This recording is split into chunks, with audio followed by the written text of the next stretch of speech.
You ever seen other guys dip before? Bro. Like in a movie, when they just got their day out for no reason. What? In 28 Days Later, we're introduced to the hero of our story. A monkey chilling watching violent video games. Some animal rights activists break in with the intention of freeing these little guys from the research center, but the first monkey that they let out kisses and hugs them and makes them feel really happy inside. Fade to black.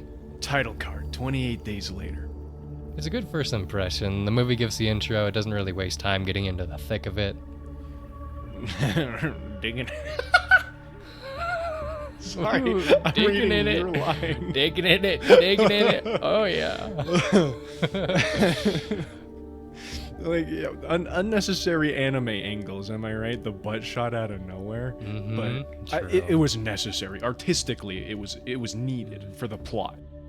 This guy's just totally alone in a hospital, by the way. Like, everyone left him there alone to die. This is a zombie movie, and the doctors were like, he'll be okay. He'll just, like, starve slowly to death. It's better than zombies, I swear. Honestly, this is like a worst nightmare come true to me. Waking up in the UK, of course. Zombies that sounds cool. I love that. But the UK? Eugh. Ugh. Yuckers. They have, like, British zombies. Or spot a tea with your brain. Unoriginal? Am I not funny? Have I lost my ability to joke? I think you need to just read the next line, buddy. The sequence of the empty London was recorded for a few days, like just some behind the scenes facts and stuff. I really enjoyed this scene and learning about it post watching the movie. It's multiple days stretched of recording and filming this one little first introduction scene to like an apocalyptic world. The Feld bus was just minutes of real world time and on location footage because they didn't have the permission to overturn the bus, and so they had to tilt it, get it all filmed, and then tilt it back up before anyone came to stop them from filming that scene. It is really incredible storytelling, especially for an indie movie, and it really has you on the edge of your seat, like you're worried that things are gonna happen. Even when they aren't going to, even when it doesn't seem like things are going to happen, like that tensity of what comes next is just always there. Zombie pog face. Yeah, in the church. And it's like a serious moment, you know, it's the first time he's seeing dead bodies. And like the third zombie on screen just goes, oh, you know? Yeah. I love the priest. He barges in, and Cillian Murphy's just stunned, like he's moving all weird. He has no idea what to say to him, and the first word we hear is just fodder. Like, are you all right? And it's just like, I'm supposed to not be laughing here, but the accent's just, I don't know. It's a little silly to me. It's like fodder. You're a zombie? But, getting back on track, the zombies chase Jimmy out of the church, and he is so fucked until two saviors in TF2 Pyro cosplay come to the rescue.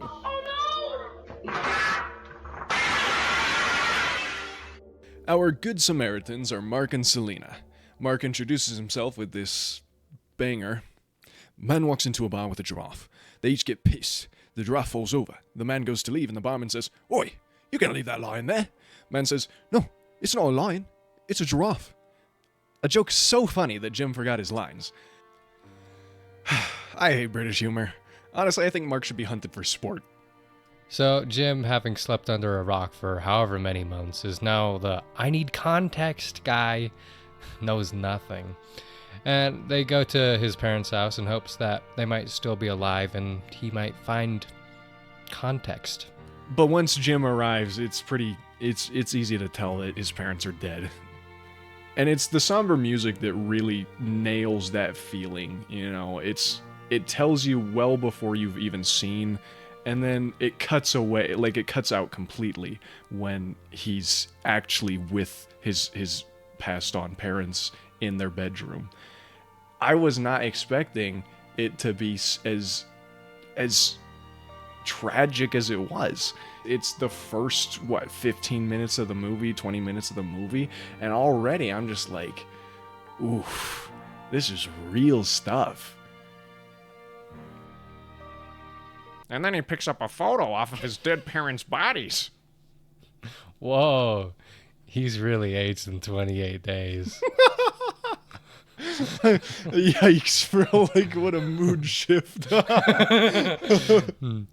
Once it hits night, they settle down and Jim reminisces / grieves over fond memories. This would be bittersweet if not for how stupid it is to make noise and flashlights at night. Yeah. So obviously a zombie sees what's going on and jumps in, hoping to get a hug or something, I don't know. Then Mark saves Jim's life and he kind of dies for it, which is karma for that terrible joke. Let's be real here.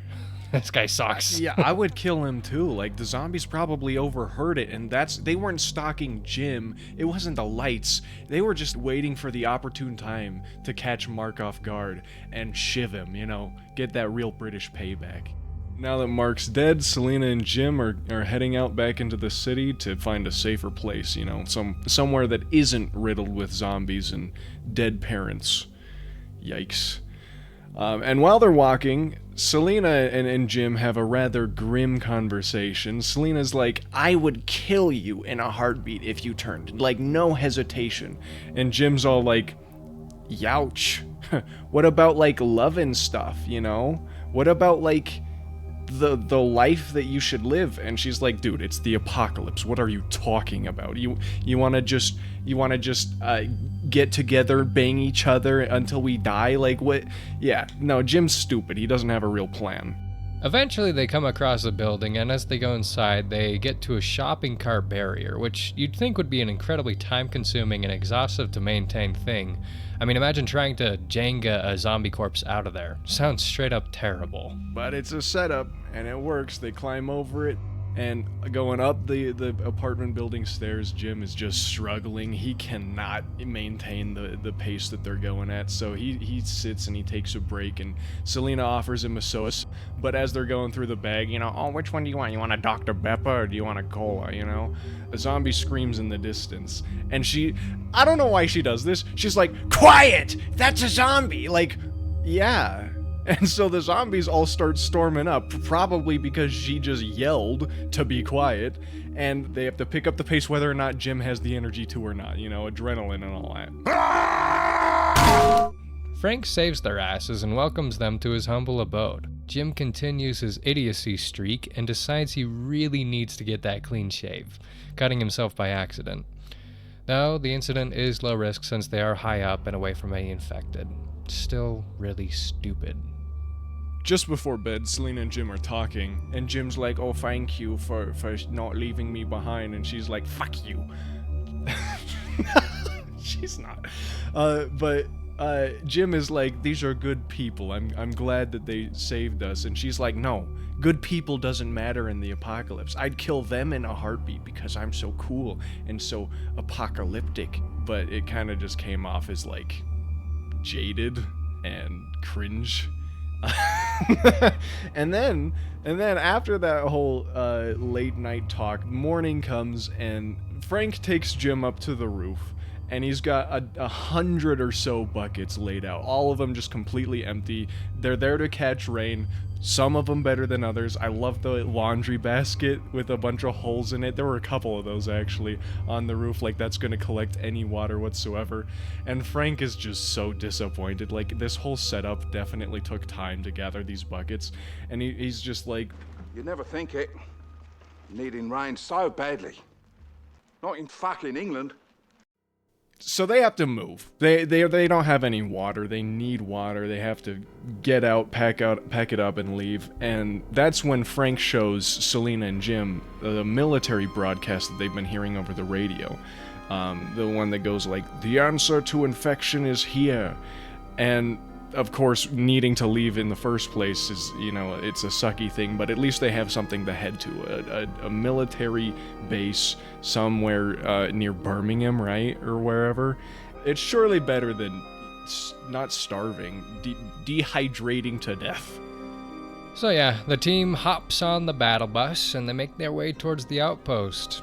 After some time, they reach a fork in the road. One route is safer and it'll take longer, but the other one is more direct. Under a tunnel, that is. They value the time over the risk and take the dark tunnel. I have a problem with that, man. It is so dumb to go, like, would you rather travel in the daylight and go like an extra 2 miles, or shortcut through a tunnel in a zombie apocalypse? Okay, but to be fair, that's like a classic thing you do. You go through the scary dark tunnel. Yeah, they had to keep the vibes up, you know? Exactly. Do the trope. Yeah.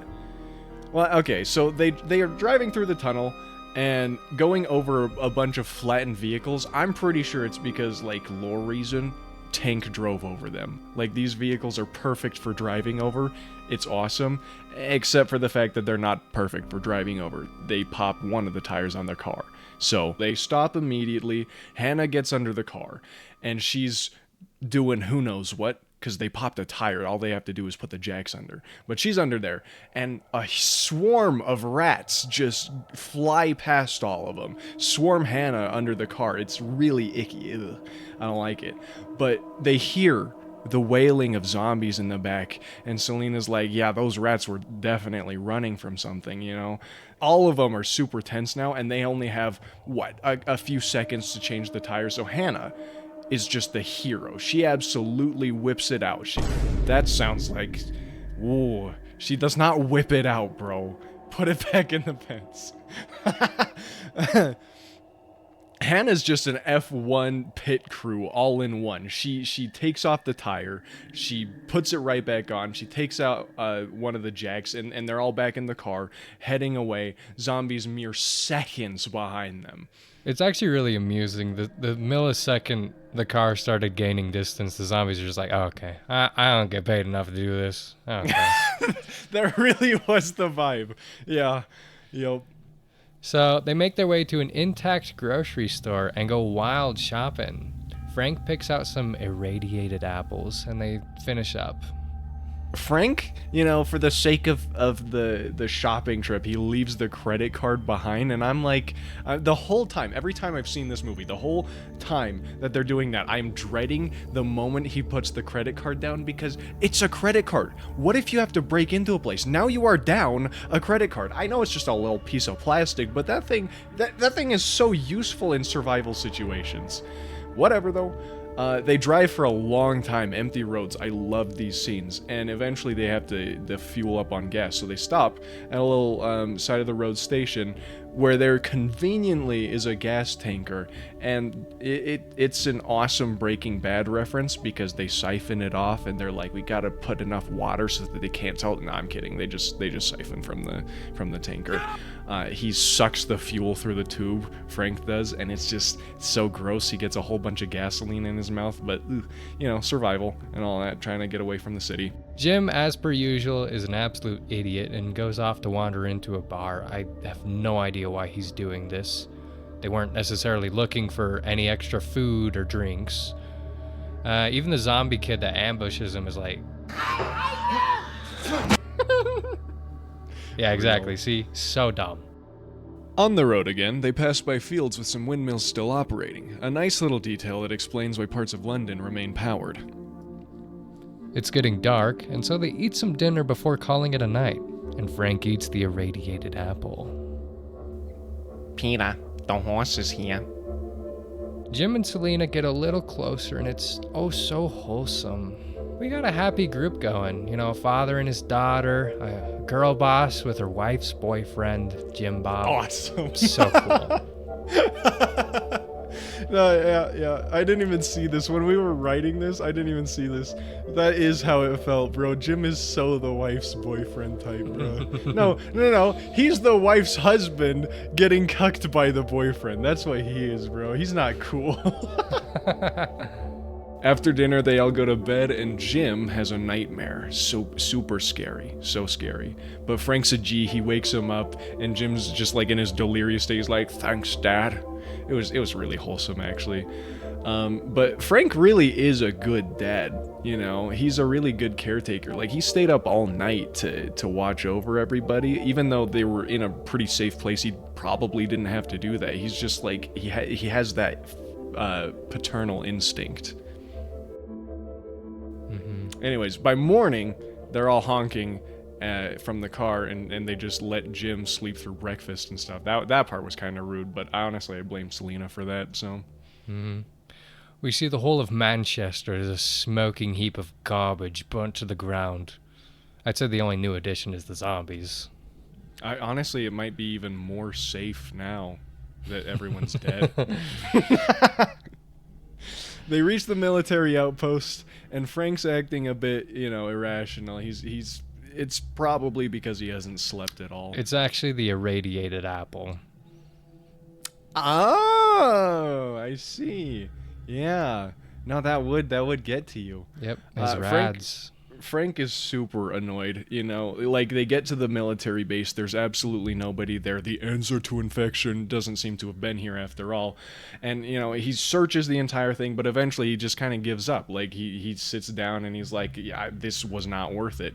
And that's when he hears a crow above, and it's just, like, laughing at him. The caws are just, really getting to him. And in a moment of weakness, and in a moment of, like, delirious irritability, he goes to shoo the crow away, but the crow's standing right on top of a dead body, a zombie. And as he looks up, a drop of blood just drips right into his eye. He's infected now. Like, there is no coming back from that. Hannah's nearby, and Frank calls her over, but he keeps her at a distance, and he says his final goodbyes. He's like, "I love you, and I'm so sorry about getting upset," before military dudes pop up, and they shoot him to death as he turns. Before he turns into a ghoul, that is. The whole thing could have been avoided if they just showed themselves earlier. Frank didn't need to get all irritable. He maybe could have delayed his, radiation infection, but yeah. After that's taken care of, they get escorted into the actual base of operations, where we meet, oh my gosh, it's Doctor Who. Taken care of. They're kind of harsh. Oof. But Doctor Who is here, hooray! Wow. Selena obviously feels just horrible for Hannah. I mean, you saw her dad get shot to death right before her eyes, even though he was turning into a zombie. And so Selena does the only rational thing and makes out with Jim, and then goes and cries again, even though Hannah's the one that lost her fun. Okay. Nah, I actually hate that whole trope of, I'm so sad, I'm gonna make out with you or have sex with you. Like, shut up. I don't care how realistic that sort of thing is with people in, like, such situations. I've seen it so much, it just gets my eyes rolling. It is so dumb. Whatever you say, brother. So Doctor Who, or as he's called in the film, Major West, shows Jim around, gives him the whole pitch of, like, what they're doing at the military base. And Jim thinks he's a genuinely good guy. West then brings him to a chained-up zombie, explaining that he's keeping him there for observation. See how long they can go without food and other probably cruel experimentation. Yeah. Yikes. Major West believes that Private Zombie on a Chain, whose real name is Mailer, is no longer a person, a futureless creature without thought and only violent impulses. But after West steps away, Mailer beckons Jim over. He tries to trick him into helping him, and then when Jim actually does step forward, he attempts to attack him, but Jim is thankfully out of reach. What have we here? Tinned ham, tinned peas, tinned beans, and... dinner, my boy. Later at dinner, Major West asks Hannah if she can cook. The way he says it kind of gives a bad vibe, like she's got no choice but to cook for him. Then the alarm rings for the whole military base, signaling that there's a zombie attack. The Chuds. that is to say the goofy military bros, are incredibly incompetent. They've got smiles, they're laughing, and their mouths are wide open as they shout, as infected bits of zombie are blown up and sprayed towards them. Like, it kind of was just, you're asking for infection at this point. After that, Chud Mitchell, aptly named by me, sexually harasses Selena, and thankfully Sergeant Farrell stops him. Major West is oddly disapproving of that and gives Farrell zombie cleanup duty. And more concerning, he says to a degenerate Chud to slow down. Insane. Cutting away, West offers Jim a drink and finishes explaining his plan for Jim and co. He says that him and his boys are real hopeless and the only way to stop them from killing themselves is women. I highly doubt these men really desire to rebuild humanity as much as just having free sex. Guess hobbies are just too hard to develop, huh? Obviously Jim isn't cool with that and attempts to gather his lady friends to escape. As they attempt their escape, Jim is immediately knocked unconscious. When he comes to, he's on the ground and West is giving him a whole new deal. One where Jim has the chance to join them if he abandons the women and lets them have their way with them. Jim doesn't respond. As West is giving Jim the one last offer, Farrell holds the rest of the Chuds and company at gunpoint, but ultimately it ends with both him and Jim imprisoned. Farrell tells Jim that they've all been quarantined and the outside world is fine. It doesn't seem like Jim believes him, but either way, eventually they're walked to their execution. Chud 1 and Chud 2 get into a bit of a scuffle in which Jim uses to escape. Sadly, Farrell wasn't so lucky. Away from danger, Jim sees what Farrell was talking about. Indeed, there are planes flying above the island, meaning that they might be quarantined. Jim must now start his Hashira training arc. Back at the base, the two girls are brought into a room and told to change into some dresses. They know what this leads to. If it wasn't apparent enough, these men obviously aren't doing this for the sake of rebuilding the world. Selena asks for some privacy to undress and then tells Hannah to swallow some Valium. The Chuds become sus and storm back in to stop whatever they think is happening. I could not stop myself. No, that's perfect.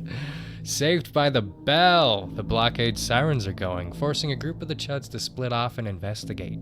Jim, utilizing a special breathing technique, stealths around the blockade, picking them off one by one. I mean, there are only two of them at the blockade, so more like picking them off one, and that's it.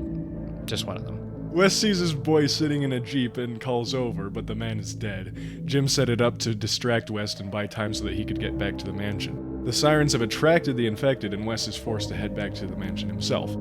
Back at the base, we see Jim giving Private Zombie on a Chain orders to storm the building. Back inside, Hannah is saying some unnerving shit to the remaining Chuds, anxiety growing amongst them, until... Selena and Hannah take this opportunity to exit. While all hell breaks loose, Mailer and his new zombie friend decide to eat one of the Chuds on the dining table, like civilized zombies. A poor little Chud watches in horror, hiding in a cupboard. This poor little Chud gets up and, after considering his life decisions, runs out of there, scared for his life, and oop, Jim scared around the corner and left to bleed out on the ground. Meanwhile, Hannah has wandered off on her own and found herself grieving over her mom and dad.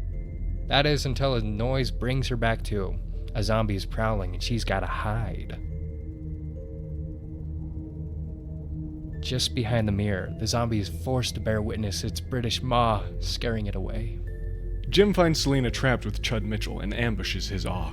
A brutal fight ends in a barbaric kill, Jim's hands in Chud Mitchell's head. Ugh. Jim, now victorious, gets up looking extremely deranged. He approaches Selena and she hesitates to kill him. That was more than a heartbeat or whatever. They start making out. Oh my gosh, I forgot about this part. It's disgusting. He's gross. He's covered in blood. Ugh. Hannah horny jail bonks Jim and they make their way out. They get to a vehicle, opening it to reveal Doctor Who with a gun pointed at Jim. Boomba. Hannah finds her way to the driver's seat and takes Wes to his final stop. She gets another Uber request from Selena and Jim, picks him up, and then they're off.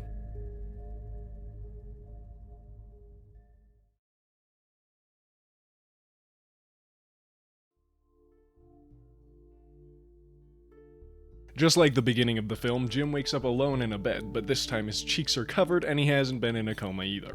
Good contrast. The movie ends with them finishing a banner of their favorite sports team, excitedly showing it off at some passerby.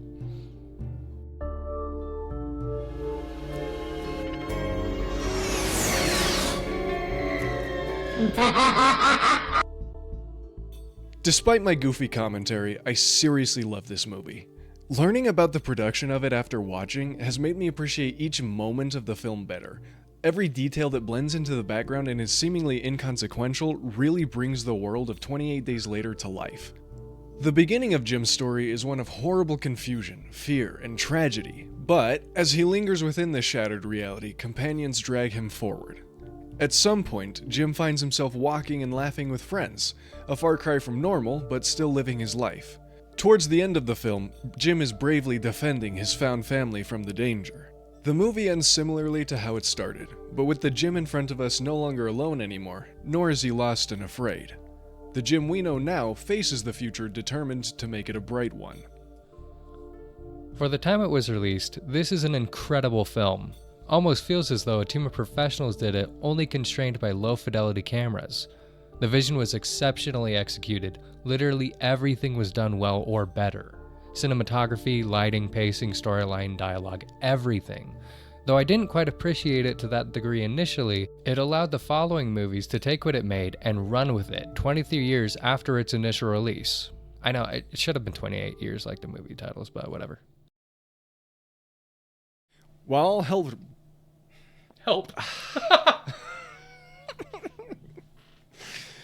While all hell breaks loose, Mailer and his new zombie friend decide to eat one of the chuds on the dinner table, like civilized. Civilized zombies. Okay, let's try. While all hell breaks loose, Mailer and his new friend decide to eat one of the chuds on the dinner... Dude, this is crazy. The dining table.